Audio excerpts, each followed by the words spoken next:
Alors là, je vais normalement au bord d'une rivière. Donc je suis vraiment tout près de la frontière, à 1 ou 2 kilomètres. Je suis dans des quartiers, la route elle est complètement défoncée. C'est pas des nids de poules, c'est des nids de dromadaires. Moi, je me disais, il y a un palmier qui pousse au milieu de la route, mais ils font pas ça, c'est qu'ils ont mis des branches de palmier dans une bouche d'égout.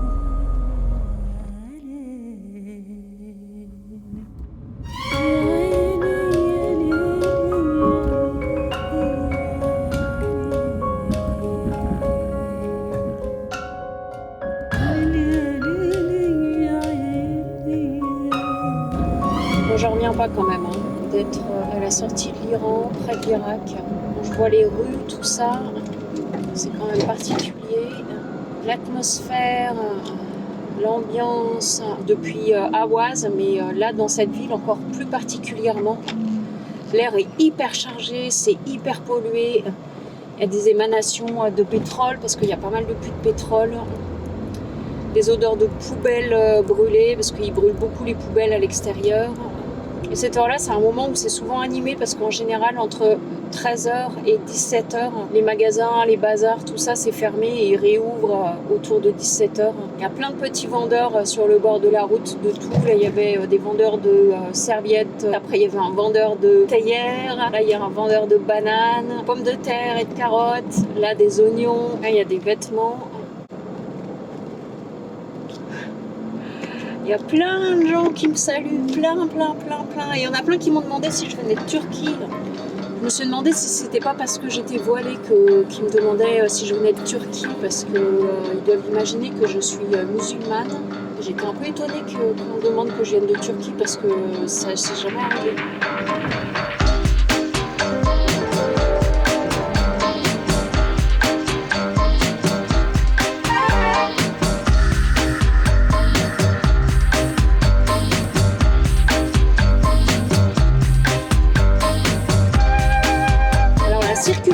Ici, je vous dis pas le bordel. Jusqu'en Turquie, tout va bien. Bon, quand on vient de France, on se dit que c'est un peu comme ça. Mais alors franchement, jusqu'en Turquie, il n'y a aucun challenge. La conduite du Maroc, c'est pareil, c'est relativement simple. C'est un peu de bazar, mais ça va.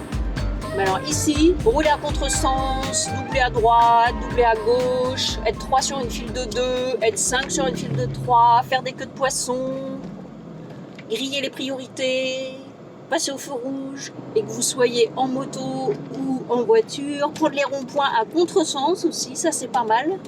Donc, quand on arrive dans ces pays-là, désormais, il faut désapprendre ces habitudes de conduite d'européennes pour apprendre les autres habitudes. Les autres habitudes, c'est simple, c'est tu regardes devant et tu fonces. Parce que moi avant je regardais à droite, je regardais à gauche pour savoir si je pouvais passer, j'attendais, je m'engageais pas trop. Bon bah en fait à faire ça j'avançais à rien. Maintenant j'ai compris, je me suis dit ok en fait c'est regarder devant, ceux qui sont à droite et ceux qui sont à gauche se chargent eux de regarder devant et de faire en sorte que ça passe. Et puis moi je m'occupe de ce qu'il y a dedans. Et ça passe. Oh purée. Donc ça passe à un cheveu mais ça passe.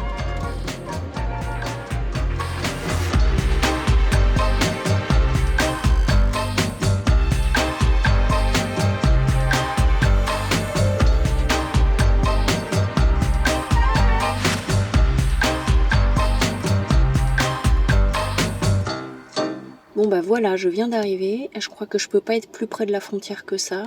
Je dois être à une dizaine de mètres des grilles. Il y a pas mal de voitures. Il y a un bus qui a déversé plein de gens, donc je comprends pas trop s'ils passent la frontière maintenant ou quoi. Je suis donc sur un parking, qui est un parking de frontière, mais ça va aller. Cependant, il est possible que je me fasse interpeller une fois que toutes les voitures sont parties. Je sais pas ce que les gardes feront quand ils me verront là et quand il y aura plus d'autres voitures. Parce que ce qu'ils pourraient faire, c'est de me faire rentrer dans l'espace de la frontière, là, derrière les grilles. Et me faire dormir là. Donc je vais me tenir prête à bouger si besoin. J'étais aux portes de l'Irak. Ça n'avait même pas effleuré mon esprit quelques mois en arrière. Et pourtant, j'avais l'impression d'être tout à fait à ma place. La vie est insoupçonnable, capable de tels retournements, tellement facétieuse. J'avais déjà passé 5 heures à la frontière de l'Irak et je savais que j'en avais encore pour un temps certain. Pour donner une idée du décor, la frontière irakienne est un ensemble d'Algeco fatigués, éparpillés sur une sorte de terrain vague, quadrillés par des barbelés, des militaires plus ou moins armés de ci de là, loin d'être toujours aimables, des chemins défoncés, poussiéreux, des odeurs de poubelles et de rats morts, une atmosphère qui colle à la peau et qui la rend sale, poisseuse, asphyxiée. Bon, alors je suis à la frontière irakienne. Il est 2h. Je suis arrivée à 8h30 ce matin. Enfin, j'ai commencé les démarches à 8h30 ce matin parce qu'en fait, hier, je me suis fait déloger d'où j'étais sur le parking. Ils m'ont fait rentrer dans le kite, donc j'ai dormi sur le parking de la douane, ce qui était très bien. Comme ça, j'étais dans un endroit super sécure. Donc là, il est 14h, plus de 14h, et j'ai presque fini. J'ai presque tous les tampons, signatures, dates, photocopies de photocopies de photocopies pour donner à différents endroits. Là, je vois le gate de sortie qui est à 20 ou 30 mètres, mais il ne me laisse pas passer. Je sais pas pourquoi. Toutes les autres voitures passent. Moi, ils m'ont fait garer sur le côté. Donc, je pense qu'il y a encore une ultime vérification. Bon, l'ultime vérification, ça peut durer encore 1 heure, 1 heure et demie. Mais bon, on le sait, de toute façon, cette frontière-là, elle est, c'est pas qu'elle est compliquée, mais c'est qu'elle est très lente. Ils sont lents. Voilà. Ils prennent leur temps, quoi. Et puis, ils ont une procédure, je pense, qui est un petit peu compliquée. Donc, quand on passe des frontières, il faut prévoir à manger, prévoir de l'eau, et puis il faut être reposé pour être patient. Parce que sinon, ça vous fait péter un câble. J'étais là, j'y ai passé des heures, mais j'étais portée par le soulagement d'être sortie de l'Iran. Alors j'étais plutôt d'humeur légère et joyeuse, malgré la désorganisation et le chaos qui régnait. Et portée par le caractère incongru de cette situation, et l'ébahissement d'être là, en chair et en os, avec autant de légèreté, de tranquillité et de gratitude. Et de fatigue aussi tout de même. Si j'avais écouté ça, d'ailleurs, il se pourrait que je me sois écroulée physiquement. Ça n'était pas vraiment le moment pour. L'intranquillité permanente au niveau mental et l'effort à rester connecté à l'endroit dans mon corps qui a invariablement dit « tout va bien et tout ira bien » pendant toute la traversée de l'Iran m'a littéralement lessivée. Ça y est! Je viens de rentrer en Irak. C'est impressionnant la sortie parce qu'il y a quand même beaucoup de contrôles, beaucoup de militaires, 2 chars à la sortie, des gars avec des mitraillettes. Et puis évidemment dans les administrations il n'y a pas de femmes. Et puis en tant que femme, ils ne s'adressent pas franchement à moi, ils ont tendance à m'ignorer. En étant une femme seule, sans chaperon masculin, dans une société archi-dominée par les hommes, dans ce genre de contexte, c'est un jeu d'équilibriste pour trouver la bonne pression à mettre, s'imposer mais sans en avoir l'air, sans paraître déplacée, impertinente ou provocante. Demander, redemander pour qu'ils me voient, pour qu'ils prennent en compte ma demande, insister suffisamment pour qu'ils ne m'oublient pas dans un coin de bureau ou de passage poussiéreux, mais ne pas trop la ramener non plus au risque de les froisser. Bref, tout un art.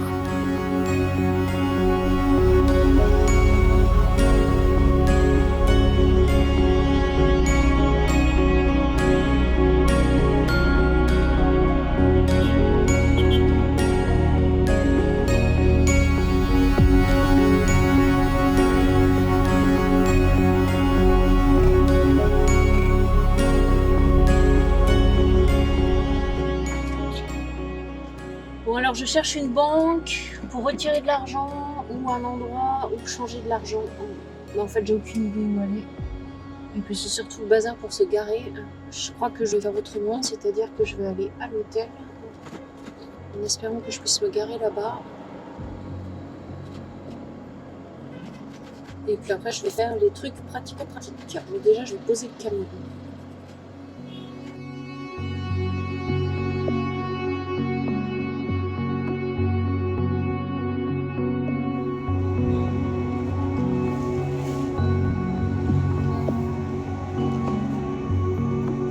Donc là, ça fait 24 heures, comme je vous l'ai dit, que je suis arrivée en Irak.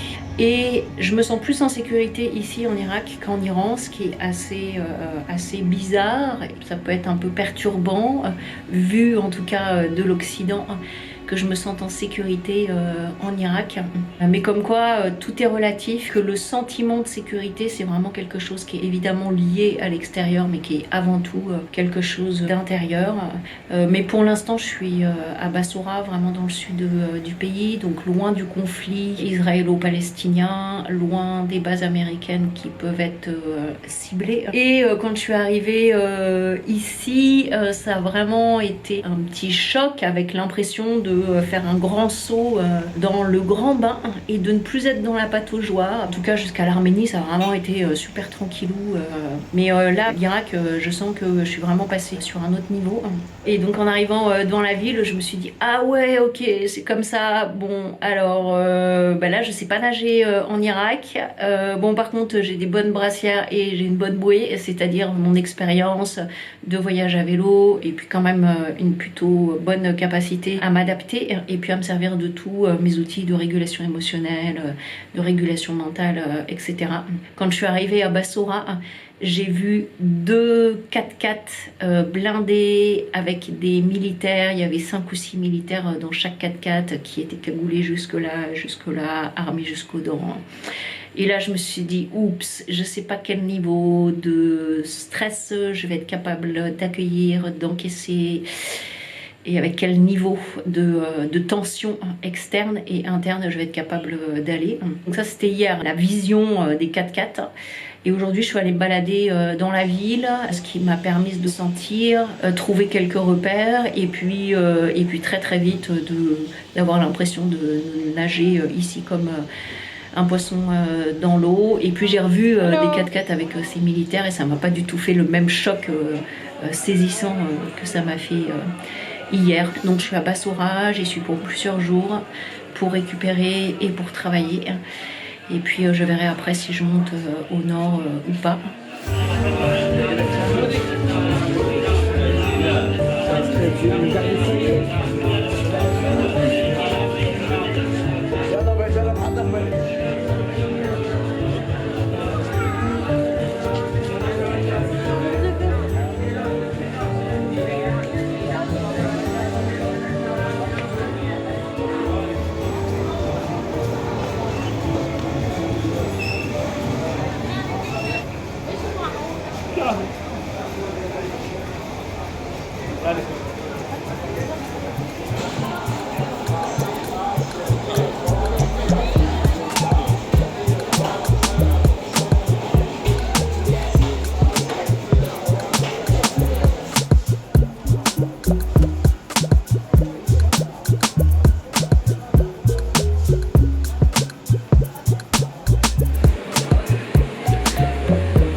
Je viens d'aller faire un tour au bazar qui est immense. Là, je reviens à la chambre pour donner la formation émotion et théorie polyvagale. Et dans les formations neurodance, je parle beaucoup d'agilité. Agilité émotionnelle, agilité physique, agilité mentale, agilité intellectuelle. Et là, je dois dire quand même que niveau agilité, je suis pas mal. Qui eût cru qu'un jour je fasse des formations neurodance depuis l'Irak. Donc ça, c'est ma chambre. Bon, elle est un peu toute pourrie, hein, mais ici, c'était où j'avais une chambre comme ça à $40, 35$, ou sinon c'était des super chambres à $150. Donc étant donné que je dois rester 5 nuits ici, j'ai pris une chambre à $30. Hein. Et les indispensables, quand on bosse loin et quand on est en vadrouille, pour moi, il y a 2 indispensables. Ça, un pichet en inox, une thermorésistance pour faire des thés, café, se faire à manger. Si on a ça, on peut tout se faire. Moi, je me fais des œufs, je fais cuire des lentilles, du riz, etc. quand j'ai pas le temps de manger ou que j'ai pas envie d'aller manger dehors. Et puis le deuxième indispensable, c'est ça, une rallonge, prise multiple dérouleur que j'ai dans le camion parce que je sais jamais où sont les prises dans les hôtels. Bon, là, il y a pas mal de prises, sauf qu'il y en a plusieurs qui fonctionnent pas bien. Voilà, bon, elle est toute pourrie, mais finalement, c'est pas mal parce que j'ai quand même une table, une armoire. Le lit est petit, mais ça va. Un frigo qui fonctionne. Et puis une salle de bain. Bon, bah, il n'y a pas d'eau chaude dans la salle de bain. Mais bon, pas grave, hein. Il y a de l'eau, c'est déjà pas mal. Bon, faut pas être très regardant sur la propreté, hein. On est d'accord. Faut pas être très maniaque. Mais les gars à l'hôtel, ils sont sympas. Et puis, je suis dans un quartier qui est super sympa.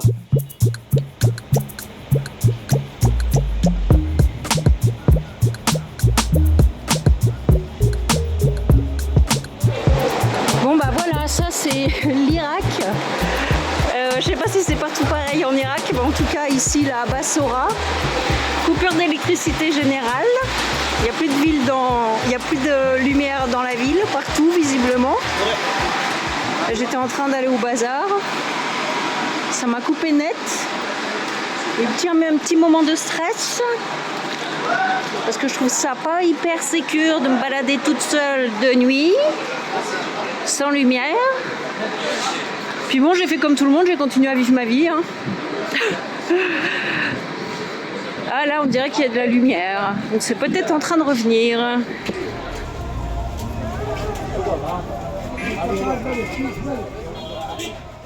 Les représentations sur tous ces pays-là, et en particulier l'Irak, ont la vie dure. Et pourtant, la réalité est très différente et beaucoup plus nuancée que ce que les médias nous proposent et que ce que notre cerveau retient, imagine, extrapole, fabrique. Certes, nous avons des informations sur la situation du pays, mais si peu. Et à partir de ces informations partielles, nous nous faisons des idées et nous construisions des avis à l'emporte-pièce qui ne sont que le miroir d'angles morts, de jugements plus ou moins erronés, de biais cognitifs, d'idées préconçues, de peurs, et donc de limites. Limites dans nos vies quotidiennes, dans nos entreprises, dans la trajectoire de nos existences, dans nos choix, dans la concrétisation de projets, de rêves.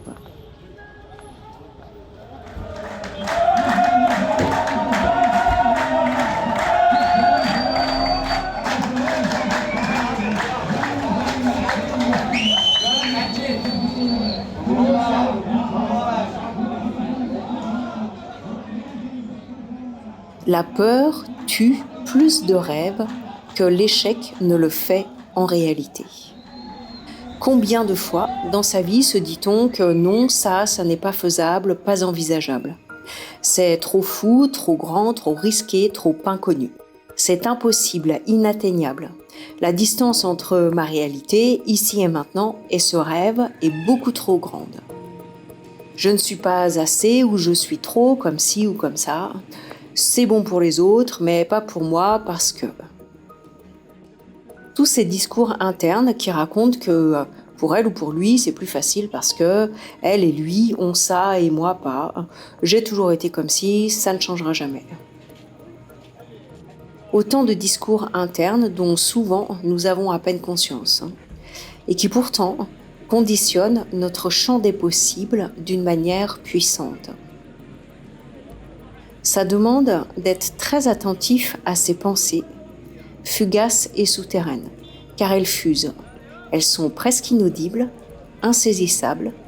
On y accorde très peu d'importance car elles passent très vite. Et pourtant, elles conditionnent tout. Tous nos choix, nos préférences, nos réflexions, nos analyses de situation, nos projections, nos rencontres, celles que l'on fait et toutes celles à côté desquelles on passe. Nos prises de hauteur, nos visions, nos intentions, nos perceptions, nos états de corps et de cœur, elles conditionnent tout. C'est consternant et à la fois très encourageant. Car quand on déconstruit ces systèmes de pensée et de fonctionnement, ces vieux schémas, tellement de choses peuvent alors s'ouvrir, se métamorphoser, s'alchimiser, changé de manière fulgurante. Il devient alors possible de déplacer des montagnes, de faire des bonds en avant impensables, de faire des virages radicaux, de prendre des bifurcations invraisemblables, de s'engager dans des choix audacieux, de sortir de ses routines pour aller au-delà de ses frontières dans tous les sens du terme.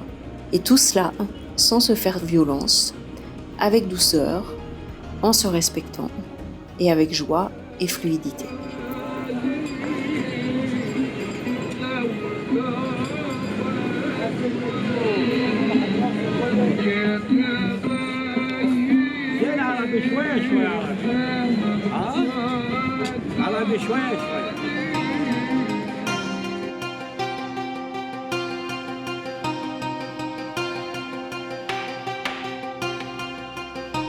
Alors, gros changement de programme.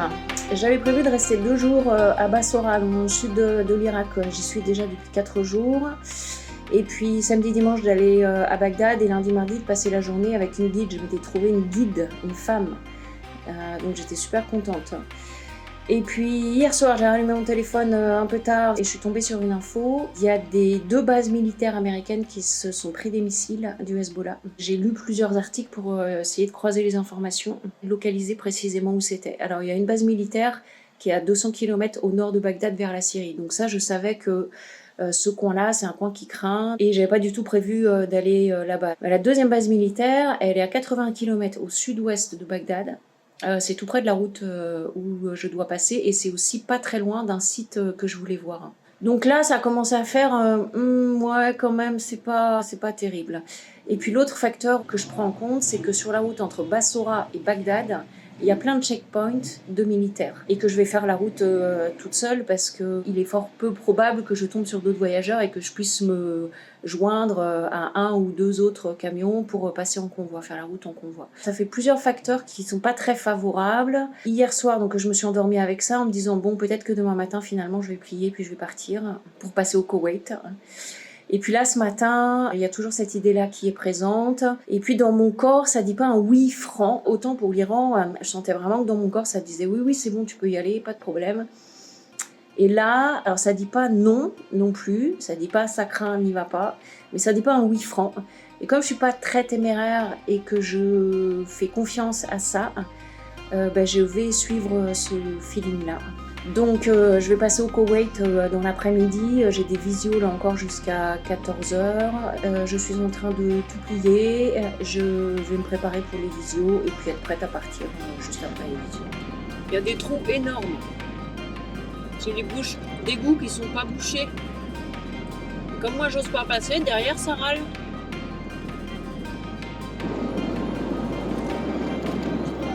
Ben voilà, il y en a 2 qui sont arrêtés là au milieu de la chaussée pour discuter. C'est normal. Quand je suis arrivée ici, il y a donc 4 jours ou 5 jours même, dès le soir je suis allée me balader dans les marchés et puis en fait j'ai acheté un foulard noir parce que j'avais que des foulards un peu colorés, un orange, bon bah ça je l'avais pas mis évidemment, et puis sinon j'en ai des verts, même s'ils sont un peu foncés. Mais les femmes sont quand même 99% voilées en noir. Donc j'ai acheté du noir pour que ça attire un tout petit peu moins l'attention. Et cette ville, la Bassora, donc c'est la 2e plus grande ville d'Irak après Bagdad. C'est une ville qui est dévastée encore par la dernière guerre. C'est vraiment impressionnant.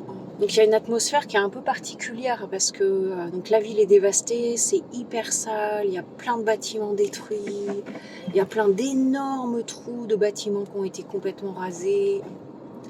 Il y a une pollution extrêmement importante.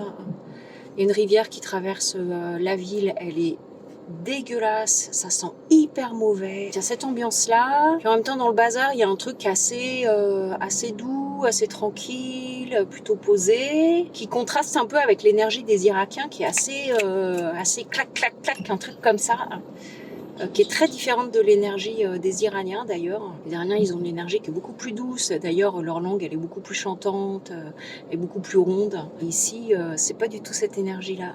Et avec tout ça, je me suis sentie vraiment plutôt bien dans la ville. Je me suis beaucoup baladée. Il y a 2 énormes bazars de part et d'autre de la rivière. Le soir, je sortais même vers 7-8 heures quand j'avais fini mes visios pour aller manger un bout, aller dans les bazars parce que c'est le moment où les bazars sont vraiment très animés à partir de 17 heures.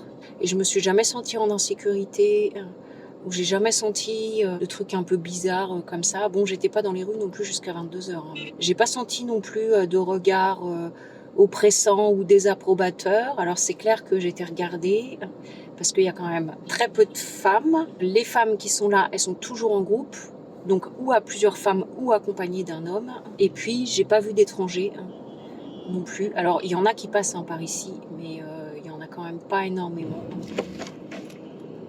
Ah bah alors là, j'aurais dû passer. Je vais me faire engueuler par ceux qui sont derrière.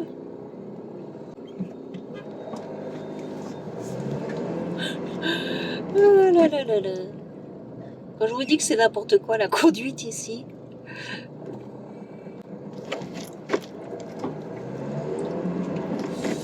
Bon bah voilà, je quitte l'Irak. Et je crois que c'est une bonne chose, même si je suis un peu déçue de ne pas aller à Bagdad et de ne pas aller à Babylone, mais je pense que c'est vraiment mieux comme ça. Je me sens pleine de gratitude d'avoir pu m'arrêter ici quand même pour plusieurs jours, d'avoir pu profiter de la ville, puis d'avoir quand même un petit aperçu de la ville ici, de l'énergie, des gens. Mais là, je me sens un peu fatiguée d'une attention particulièrement tournée vers ma sécurité. C'est pas tant mon attention qui est tournée vers ma sécurité, parce que je pense qu'à ce niveau-là, ça va. Mais c'est plus mon attention qui est tournée vers la situation géopolitique et dans laquelle l'Irak est engagé. Donc ça crée comme ça un truc, une petite tension chez moi qui n'est pas très agréable. Donc là, il est 14h15. J'ai 1 heure pour aller à la frontière. La frontière, ça devrait me prendre 2h30 ou 3 heures. Donc je vais arriver à Kuwait City ou aux abords de la ville, probablement pas tellement avant 5 ou 6 heures de nuit. Et il faut que je mange parce que je me sens un peu Chamallow-Flagada. Et passer les frontières Chamallow-Flagada, c'est pas terrible. Même si c'est pas une frontière compliquée a priori, c'est quand même une frontière entre l'Irak et le Koweït. Donc bon, il faut que je sois les idées claires dans mes pompes. Et étant toute seule, si je suis un peu flottante comme ça et que j'oublie un papier, ou que j'oublie un tampon, ou je sais pas quoi, c'est toujours beaucoup de problèmes après. Il y a des puits de pétrole là qui brûlent. Ça dégage une fumée, une odeur.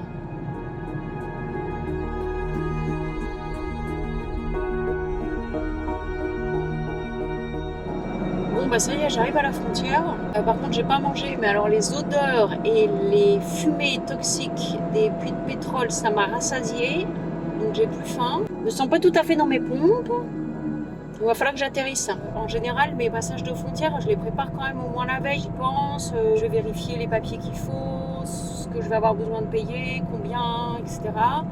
Et là, j'ai pas fait ça du tout puisque j'avais pas pris la décision hier soir de partir. C'était un peu dans l'air, mais j'avais pas du tout pris fermement la décision.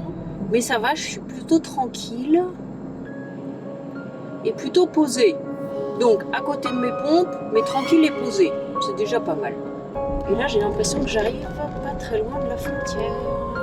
Et je pense que ça ressemble à un début d'entrée dans un territoire frontalier. Safwan Border. Ça y est, fini l'Irak.